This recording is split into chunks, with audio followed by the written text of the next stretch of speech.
This is Rain Manguera para sa Tech Chariot 2024. Let's start. Sa Giz Guide, Smart reveals prepaid only 5G plus non-stop data promo starting at 99 pesos. So kung mahilig kayo sa totoong only daw from Smart, baka maging interesado kayo rito, okay?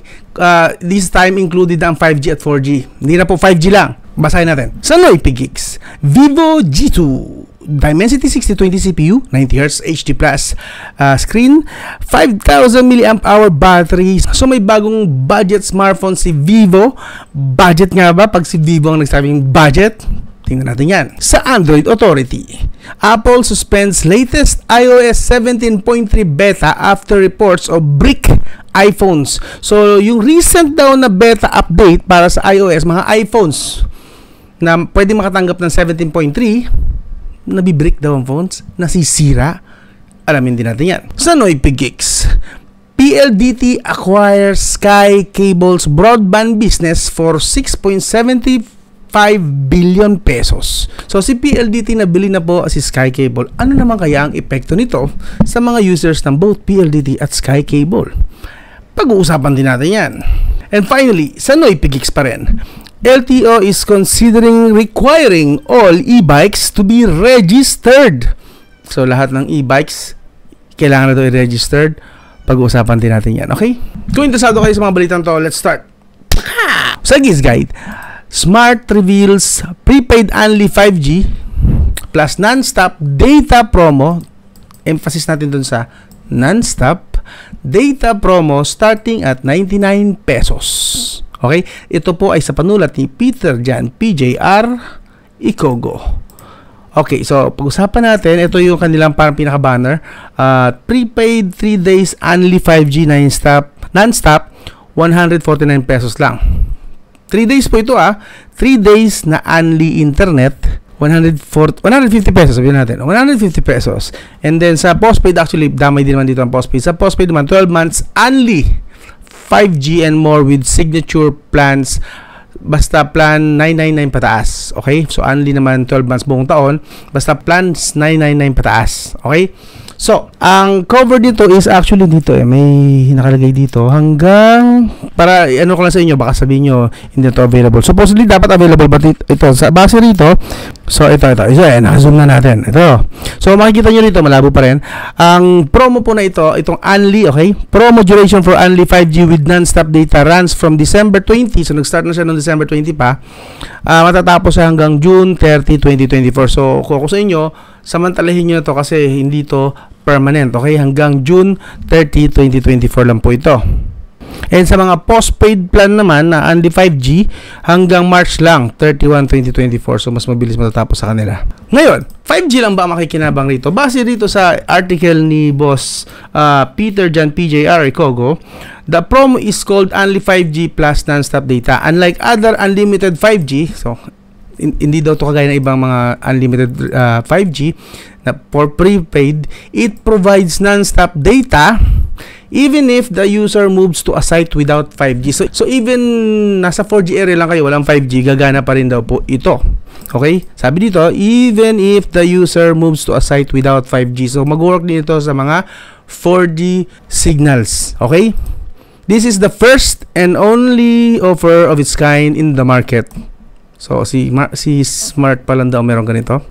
Okay, that's good, that's nice. So ito yung mga possible na pricing. Meron sila 1 day, only po ito na 5G, 99 pesos. Meron silang 3 araw, 150 lang. Meron silang buong linggo, 7 days po yan, 299 or 300 pesos. At buong buwan, 999 or 1,000 pesos. So para ka na rin para kung itong kukunin mo, itong 30 days na 999, para ka na rin nag-subscribe sa mga postpaid nila Converge, nila PLDT, so on and so forth, mga Globe, parang ganoon na rin kasi same price din 1,000 pesos. The difference is you are using your mobile data signal. Ang pabor ito actually sa mga areas na malalakas talaga ang signal, both 4G and 5G. So kung mahataw ang signal nyo ng around 200 Mbps pataas, ay mga pinapakita sa social media ng iba, nagyayabang, maabot ng 700, 800, and even 1 gigabits per second.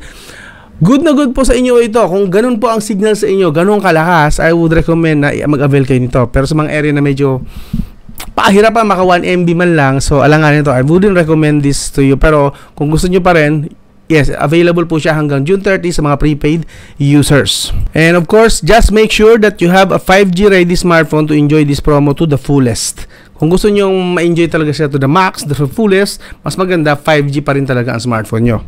So kung interesado po kayo sa balitan to, iwan ko yung link sa video description. You can check, basahin nyo sa inyo mismo, personal. Kung hindi kayo kontento dun sa aking buod, pwede nyo pang basahin. Iwan ko again yung link sa video description. Lipat tayo sa susunod na balita. Tanoy Pigik sa panulat ni Patrick Cañete, Vivo G2. So bago po itong Vivo na prepaid units, Dimensity 6020 siya. So this is the original Dimensity 700. Rebranded siya ng Dimensity 700. 90Hz screen refresh rate, 720p lang yung kanyang screen resolution, 5,000 mAh na battery. So ito yung possible na itsura niya. Actually not bad. It's basic lang, simple lang, pero para sa akin naman, kung nasubaybay nyo ako, alam nyo naman na mas basic, mas maganda sa akin. Ayoko naman siya na magarbo. So this one, I think hits home. Medyo alam naman natin, siguro lang material nito walang plastic na plastic to, as expected, budget eh. And of course, teardrop notch siya. Dalawang camera. I'm pretty sure, malamang sa malamang dyan, yung isa dyan, 2 megapixel, which is basura na camera. So, ano kaya ang pinaka-specs ito? Hanapin natin na. Diretso tayo sa specs. Okay, ito pa yung possible na itsura niya. Okay. So, medyo, okay. As expected naman sa mga budget smartphone, medyo malaki yung bezel sa ilalim. Ito na yung specs. Okay, sa Vivo G2 specs. Running on Android 13 po siya, which is good. Origin OS 3? Ano yung Origin OS 3? Okay. Kapag China ROM, Origin OS 3. Siguro, kasi siguro, sa China pa siya. Pag nirelease siya sa Philippines, saka pa lang siya magiging Color OS siguro, magiging global. Kasi alam ko Origin OS China ROM. Tama ba? Correct me if I'm wrong sa comment section na lang. Dual SIM, of course, 6.56 inch, HD+, LCD lang po siya, as expected, 720p, 90Hz screen refresh rate, tsaka 2.2 GHz po siya na Dimensity 6020. So, yes, the rename po siya, rebranded na Dimensity 700 or more like Helio G99 na nagkaroon ng 5G. Yes, kung papansin nyo, 2.2 GHz din siya, gaya ng Helio G99. So, nagkaroon lang siya ng 5G. 4GB, 6GB, and 8GB na RAM ang possible na variant, and Mali G57 na GPU, 128 at 256GB na storage ang pagpipilian nyo. Expandable din na microSD card, meron. Sa front naman ay 5 megapixel lang, 13 megapixel sa likod. Okay, hindi na binanggit yung pangalawang camera, pansin nyo, kasi hindi naman natin bibilangin talaga yung pangalawang camera, which is basura. Okay? Kahit dito hindi na ini-include, pansin nyo. Fingerprint scanner, good, meron, malamang sa gilid. Face unlock, 5G, 4G LTE, and HSPA+. In fairness, supported niya ang 2.4 GHz and 5 GHz na Wi-Fi. Bluetooth 5.1, not bad, okay na rin yan. As sa budget, USB Type-C, dapat lang. Available lang siya sa isang kulay, black. And 5,000 mAh with 15 watts charging brick. Yun. Ang possible na price, 9,400 yung lowest na variant. 9,400. So, tingin yung sulit yan. Since 5G naman siya, I guess we can consider na medyo pasok na rin siya sa sulit. Okay, and okay din naman ang software ni Vivo. It's just that the RAM is medyo bitin. 4GB lang yung 9.5 eh. Ito, 4GB lang siya. Pero in fairness naman, 128GB yung storage. So, I don't know, depende siguro na lang sa outlook nyo. Pero sa akin, medyo pasok na siya kahit paano sa sulit ng konti kasi 5G nga siya. Pero considering na si Itel merong yung nasa 6,500 lang, 5G din yun, at Dimensity 820 naman yung kanya nakatumbas, or Dimensity 6080 yata. So mas mataas yun ng bahagya, mas sulit yata yun. But of course, Vivo is kahit paano masasabi natin mas okay na yung reputation niya sa software.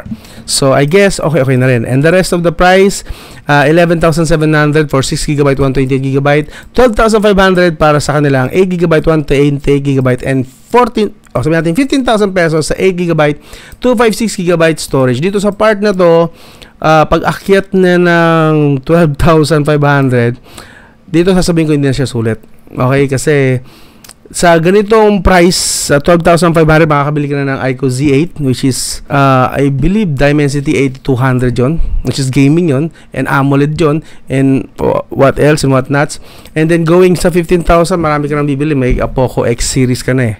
So, dito sa part na to, hindi ko na masasabing sulit siya sa 12,500. But, sa 9,400 to 11,700, medyo we can consider pa siguro na pasok pa siya sa medyo sulit. Okay? Yan lang. Anyway, kung iba yung opinion nyo sa sinabi ko, pwede nyo naman sabihin sa comment section. Okay lang. Healthy discussion tayo rito. Lipat tayo sa susunod na balita. Ang link nito, kung gusto nyo pang basahin, iwan ko sa video description. Okay? Sa susunod na balita, sa Android Authority, sa panulat ni Adamya Sharma. So, Apple suspends latest iOS 17.3 beta. Beta lang naman po ito, hindi pa siya final version or stable version. After reports of brick iPhone. So, sa mga mahilig dyan na mag-install, nagmamadali, gusto mauna sa mga features na iPhone na paparating na iOS, like ito, 17.3 beta pa lang naman siya, hindi pa siya stable version. Yung mga naunang nag-install is na-brick yung kanilang mga iPhone. So, sadly, pero actually pwede naman i-recover yan using the iTunes ba yan or ano software ba ginagamit yun? Hindi ko pa kasi ginagamit yung ganun eh. Basta yun, yung iTunes yata ginagamit, pang-backup. Basta yung pang-backup ng software ng iOS. So, pwede pa siya ibalik using this method. Pero yun nga lang, hassle yun sa mga hindi marunong. Okay? So, sa mga interesado dyan na mag-upgrade agad, nagmamadali sa 17.3, I wouldn't recommend na magmadali kayo this time kasi nga possible na ma-break. Ang alam ko available 17.2.1 which is ganun na available sa iPhone ko doon na nakalaga. Ito yung pala yung naka-charge.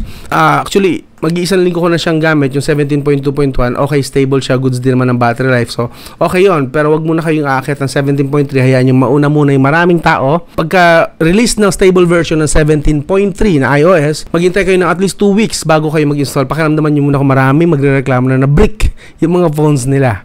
Okay? Wala namang masama kung madelay kayo ng 2 weeks. Okay? Even 1 month nga eh. Kahit madali kayo ng 1 month sa pag-upgrade, wala pong masama. Hindi po kayo tatawaging kriminal. Hindi masisira mga iPhone nyo. Kahit nga 6 months, okay lang. Okay? Kahit next year na kayo mag-upgrade, okay lang, update. Okay lang yun.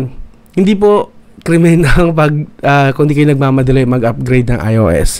So, at least minimum 2 weeks. Hintayin nyo muna kung mayroong mga magre-reklamo. So, yun. Anyway, kung interesado kayo, link sa video description. Basahin nyo na lang siguro. Hindi ko na binasa yung article kasi nabasa ko na rin naman. So, binigyan ko na kayo ng buod.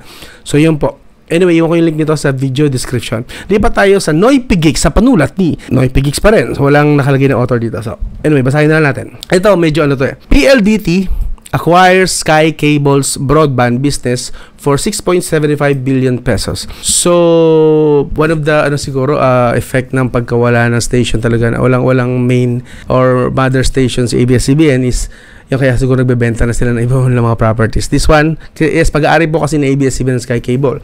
And ano naman ang epekto ng pagbenta ng Sky Cable kay PLDT? So, dalawa po ang nakikita ko dyan na possible na benefits. Pure benefits lang actually nakikita ko rito.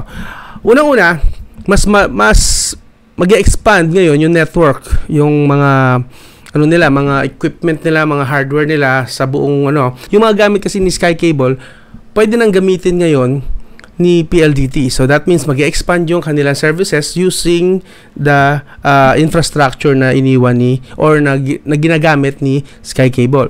The second benefit na nakikita ko naman is para naman sa mga Sky Cable user. Kasi one of the reasons ba't hindi ako gumamit or nag-subscribe sa Sky Cable kasi ni-research ko muna kung gaano karami or gaano katalamak ang mga complaints sa kanila is hindi nga ganon ka-reliable. Most of the time, I'm sure may mga magaganda experience yan sa Sky Cable, but sa research ko kasi pumunta ako dun sa group ng Sky Cable siguro 2 to 3 years ago yun, hindi ako tumuloy. Kaya nagstay na lang ulit ako sa Royal Cable at Converge is dahil nga maraming complaint na kapag nawala daw ang signal ni Sky Cable sa broadband services nila is inaabot ng 1-3 days, even 1 week. And I cannot afford na wala akong internet ng ganon. So, I believe this time mag-i-improve na yung Sky Cable experience kasi magagamit na rin nila yung infrastructure naman ni PLDT. Yes. So, good po yun na, so kung maganda ang experience sa PLDT or at least I'm pretty sure mas better ang experience sa PLDT kahit na marami palpak din ng PLDT, pero mas better ang experience sa PLDT compared kay Sky Cable. And now na nag-merge na sila, magagamit nila kanila mga resources. So, pabor yun sa kanila. Pareho mag-i-improve. Mas lalawak ang resources ni PLDT and ma-adapt naman ni Sky Cable ang resources ni PLDT. So, win-win para sa nakikita ko rito. goods. So anyway, kung interesado kayo, basahin, mahaba-haba po itong article na to. Iwan ko yung link sa video description. And finally, last na po ito. Dinamihan ko na kasi unang balita naman, kasi unang Tech Diario ngayong 2024. And isang buwan ako mahigit na wala sa Tech Diario. Buong December hindi ako nag-Tech Diario. So inanim ko na muna ito, first episode. Pero balik tayo siguro sa 3-4 after nito. Okay? Okay lang ba? Pasensya na kung mahaba yung video. Kanoy Pigigs ulit. Sa panulat ulit ni Patrick Cañete, eto, medyo controversial to lately and pinag-iinitan to LTO is considering requiring all e-bikes to be registered. Take note dun sa part na all e-bikes. Kung dati may classification, yung pag yung 3 wheels lang na maliit, na parang isa lang pwede mong gawing pasahero, hindi nila nire-require yon, lalo na kapag below 25 kilometers per hour yung speed. Pero since ang dami ng issue and ang daming naiinis sa mga e-bike, and hindi ko rin naman masisisi yung mga motorista, kasi marami ring e-bike users na pasaway. Nakikita ko, napapanood ko sa Facebook. Ako mismo, e-bike user ako. May 2 e-bike ako rito sa bahay. Kapatid ko may e-bike. Pero may sarili din naman akong digas na mga sakyan. It's just that pag malapit, mas convenient lang kasi talaga yung e-bike. And biro mo, isang full charge ng e-bike around 20 to 40 pesos lang. And magagamit na muna siya ng 1 week kapag wala pang 1 kilometro o within 1 kilometer lang yung back and forth mo everyday. So, mas tipid po siya kasi kaysa mamasahe ka, diba? Ang taas na ng pamasahe ngayon. So, yun nga lang, may mga user kasi na ano bang tamang term doon? Pasaway? Ako mismo, naka-encounter ako dito along bayan ng Kabuyaw. Makikita ko mga driver nasa gitna ng highway, teenager, mga bata. Yung talagang kitang-kita mo na hindi pa abot ng 16 years old yung bata nagda-drive. Okay? And kasama niya mga bata rin, naghaharutan sila. Okay? And then one time, pag dito sa may Nestle, Kabuyaw din, meron siya kasing papasok dun sa gilid ng Nestle. And padiretso ako. Biglang lumiko, walang signal, wala ni ho. Ang bilis, halos magkasabay kami. Biglang liko. Walang walang pasabi or anything, walang sign of na bigla siyang kakanan. Alam mo yun, munti ko na siya mabangga. Bata rin yun. So, isa sa mga, naka-e-bike din ako noon actually. So, doon yung mga eksenang mapapailing ka na lang na ganun system. And then, may iba naman na makikita mo mga sobrang pasaway din talaga na sobrang matatanda na, or mga babae, usually, hindi ko naman nila lahat pero natataon na siguro yun ang nakikita ko na mga babaeng matatanda ang driver, ginigitnaan nila kahit na ang luwag sa gilid. Wala naman sila, walang nakapark, wala silang issue sa gilid sa pinaka-outer lane, pero nag-i-stay sila sa inner lane. Wala ring signal, hindi mo alam kung liliko ba pakaliwa or pakanan, wala ka idea. And binubusinahan na sila ng van, ng kotse, and even ng mga truck. Hindi, ang daming beses ko na nakita. So, as a fellow e-bike user, medyo, siyempre, napapailing ako and nahihiya na rin para sa kanila. Kasi e-bike user din ako And nadadamay kasi pag pangit ang tingin sa mga e-bike users, feeling ko damay din ako doon. Even if may lisensya ako. Ako kasi, sumusulta ako sa traffic rules kasi dumalo ako na seminar, nag-aral ako na magmaneho, nagpaturo ako sa driving school. So, alam ko yung mga rules So, gilid na gilid ako lagi, and if ever maliliko o kanan, meron akong at least a few seconds na allowance.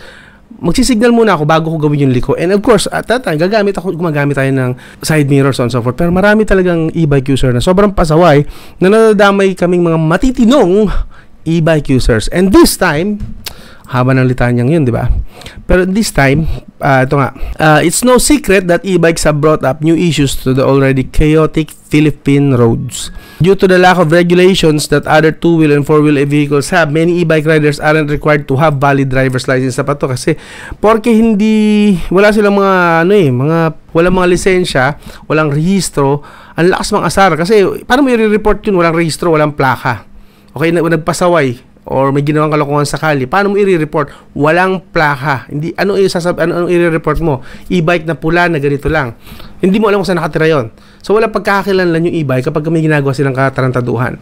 So, this time, now it appears that the government is finally addressing this issue, especially since more and more e-bikes are coming out on the roads today. As per LTO Chief Attorney Vigor Mendoza II, they may soon require all e-bikes, take note ulit, require all na po, wala na pong category dito, all e-bikes to be registered regardless of their classification and capabilities. So wala nang kahit below 25 kilometers per hour, kahit pa mag 1 kilometer per hour ka, kung idadaan mo daw ito sa national road, matik, kailangan i-rehistro. So, lahat na to. Okay, so kung ikaw, balak mo pala bumili ng e-bike, unahan mo na yung bibilhan mo, ipabasa mo sa kanya to, na kung maaari, kagaya nung ginagawa sa mga motor na pwedeng sila na mag-asikaso ng rehistro. Para ang problema mo na lang is lisensya. Kung ikaw na e-bike rider. Okay? Kasi hindi pwedeng ikaw rin mag-asikaso ng rehistro. Kung total, bibili ka pa lang naman. Baka pwedeng ganun din ang mangyari. Kung ano ginagawa, katulad ko, nung bumili ako nung Suzuki ko na motor, kasama sa binayaran ko, yung sila ang mag-asikaso ng rehistro. Okay? So, dapat ganun din ang gawin. Kung bibili ka pa lang. Ngayon, sa mga nakabili na, kagaya ko, wala pang rehistro, so kailangan natin itong sundan, alamin, or bantayan natin yung update kung paano. Since hindi pa naman dito sinasabi actually kung paano exactly.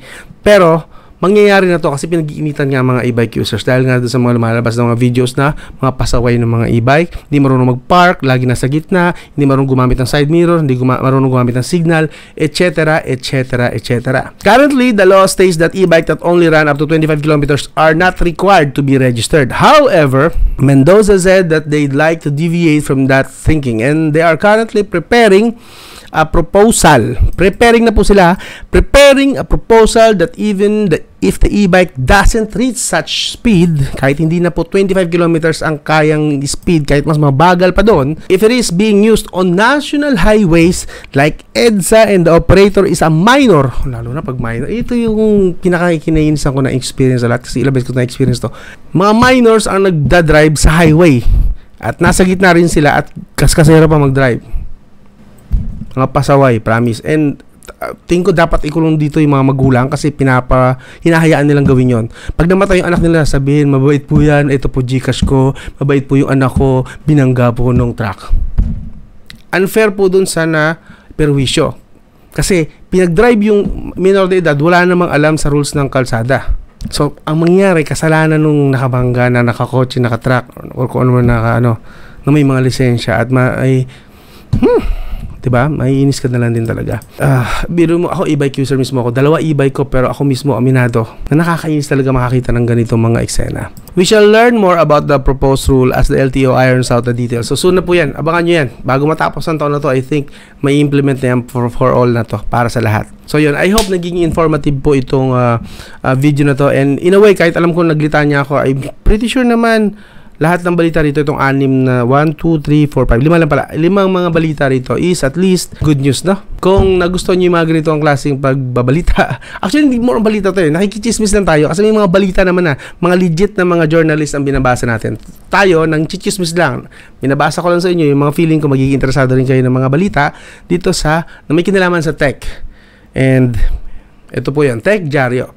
So more on chismosa lang tayo rito. Chismosong tech channel, okay? Na nagbabasa ng legit na tech news from this mga legit na mga nagbabalita talaga. Ito mga binabasa natin at yung mga authors na binabanggit ko, sila talaga yung totoong journalist dito ha. Ako ay nakikichismis lang sa kanila. Alright? So anyway, kung gusto nyo yung ganitong trip, parang podcast na mga balita lang, sana consider nyo mag-subscribe, like, and share. Okay? Or subscribe, like, and share dito yata. Hanggang doon lang. This is Rain Manguera and you are watching Tech Diaryo. I'm out.